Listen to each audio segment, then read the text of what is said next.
Okay, so bouncing balls. It's a time-honored classic of animation. I have my apprentices do a bouncing ball animation exercise every morning, 30 minutes every morning.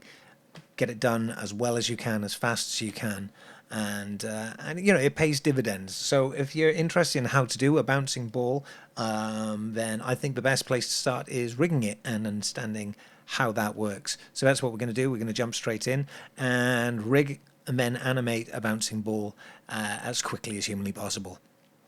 So we're going to start at the very start and just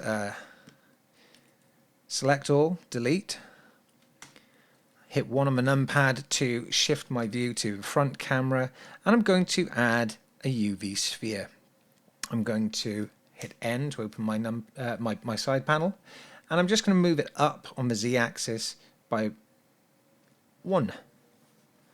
There we go. So it's now sat on the floor. That's what I want, on the imaginary virtual floor. I'm going to add an armature. And now we can't see our armature because it's inside this ball. So we need to go over to here to our properties and go to the armature properties.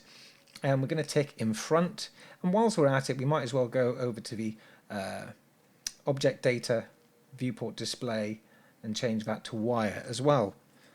Lovely. Okay, so what I want to do now is I'm just going to swoosh over to my right orthographic camera. So I'm just holding middle mouse button and Alt and just pushing to the side.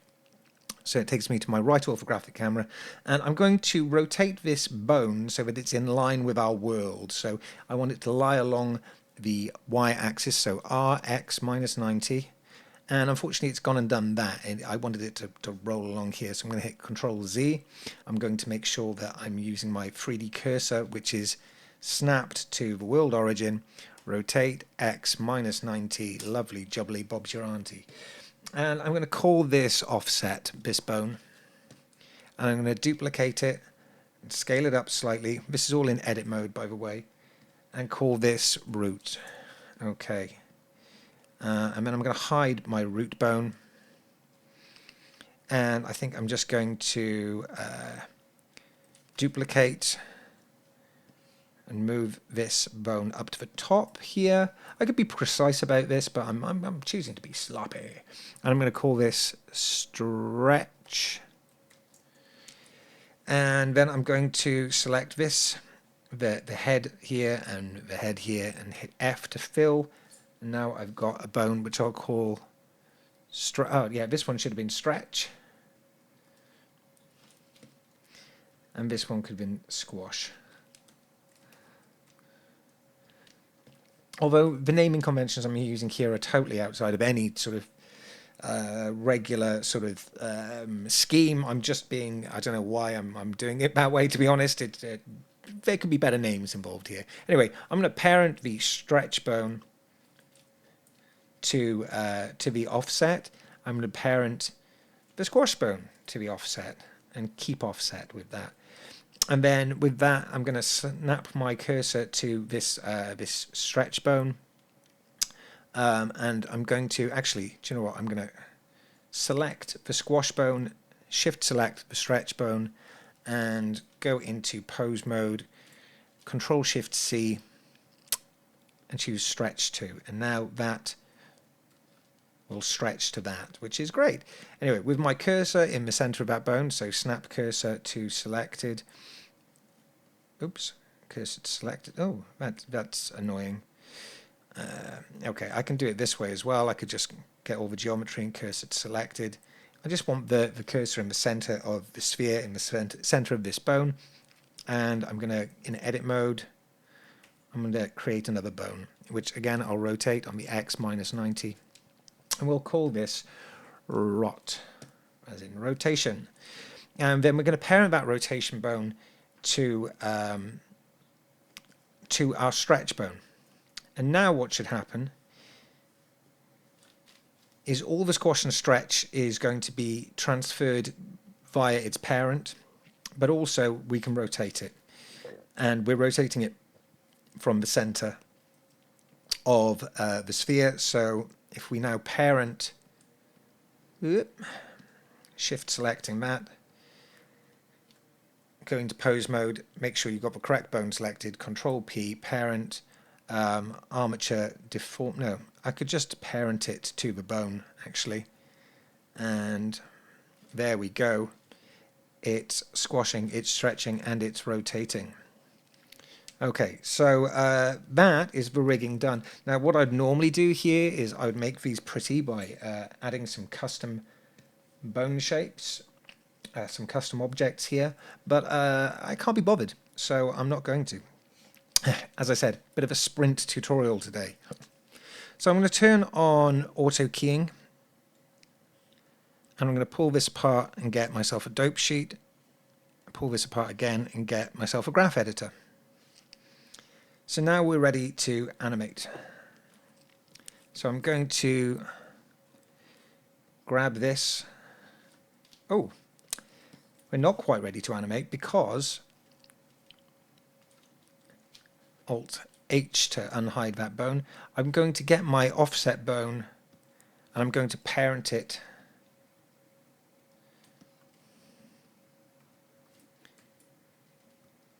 to the root bone. Now when the root bone moves, everything moves. There we go, much more like it, hopefully. Anyway, I'm going to move this up and over here. So select all, hit I, and add a keyframe to the whole character. That gets us a good start. Then what I'm going to do, I'm going to move forward by, I don't know, 12 frames, seems reasonable. Grab my root bone. Actually, I'm going to go back to this. I might just scale that up so it's easier to select without actually accidentally selecting the offset. And all I'm going to do is I'm going to zero off my Z location so I get this. Okay, that's pretty good going. Now what I want to do is find about halfway up on here, and I'm going to add another keyframe.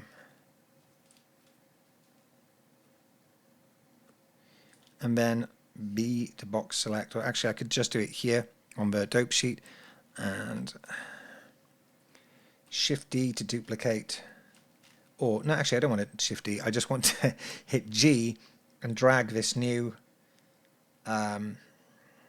keyframe over. So it's about, so I've got halfway a keyframe that is halfway between that keyframe and that keyframe. Again, we're going to select this keyframe and then Shift D to duplicate that. Put the playhead about halfway between those two keyframes and give it a little wiggle. And G, select that G.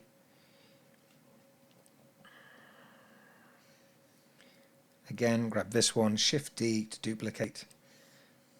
And as you can see here, what we're getting is quite a nice little wave.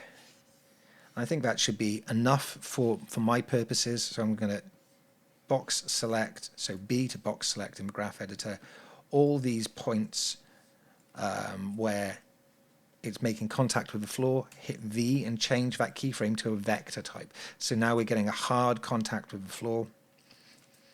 Perfect. Next thing I want to do is move this along. So we're looking for the y-axis, which is this green axis here.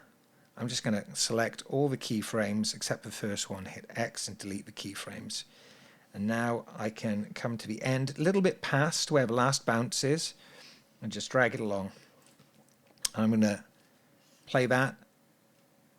And the problem is that it goes from slow, speeds up, so it's easing out of this keyframe. So I need to select this, get V, vector, and now it should work pretty well.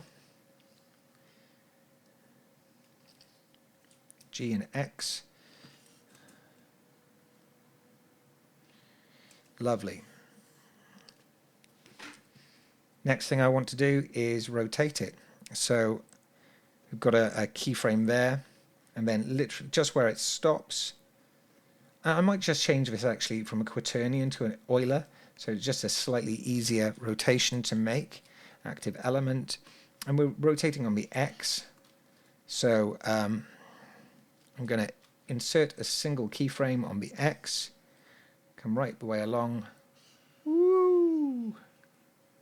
I think that should be about right.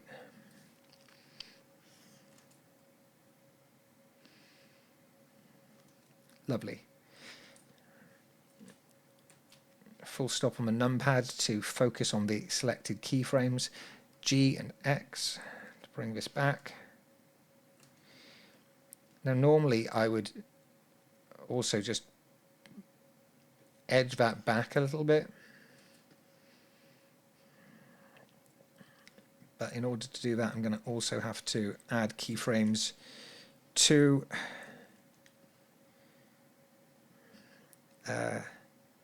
the y-axis again. I'm just going to have to pull it slightly back.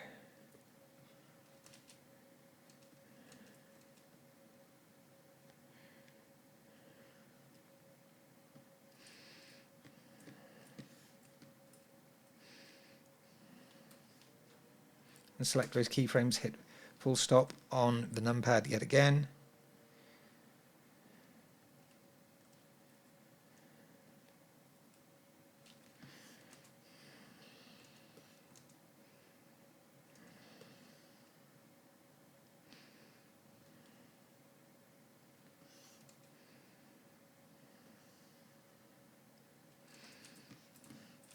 And just to clean it up, I think I will delete these. That looks not too bad as a settle goes. Again, I'm not going to be too pedantic about this. I just want it to sort of to work quite well.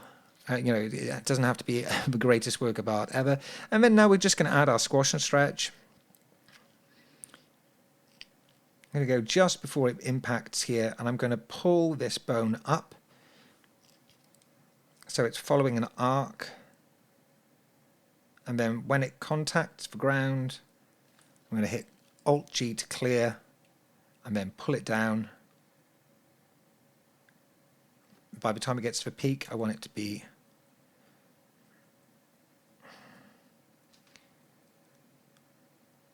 there.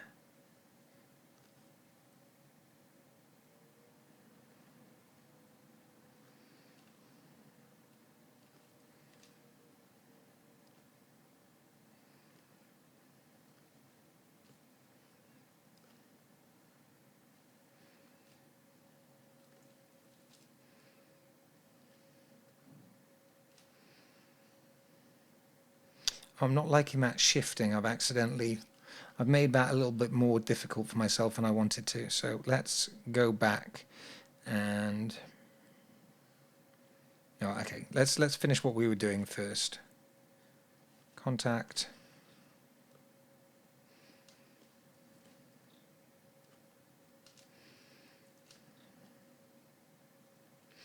I'm just going to give it a little bit of a wobble.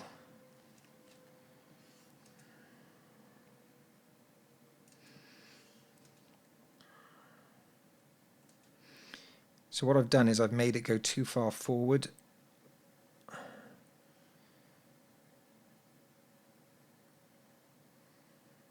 On these keyframes, so I'm just going to move it back.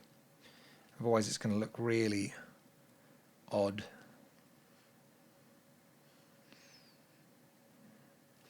And then with the where it's actually making contact with the ground, maybe I'll just move this keyframe back a tiny touch. Same for this one and this one, so that there's a little more transition.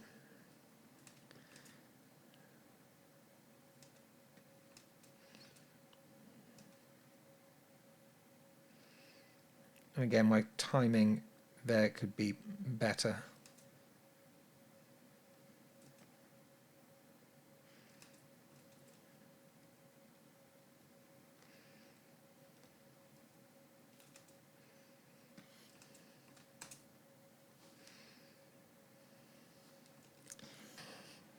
Okay, so that's it. That's the whole shebang. That is how I go about rigging and animating a bouncy ball. That's my bouncy ball exercise.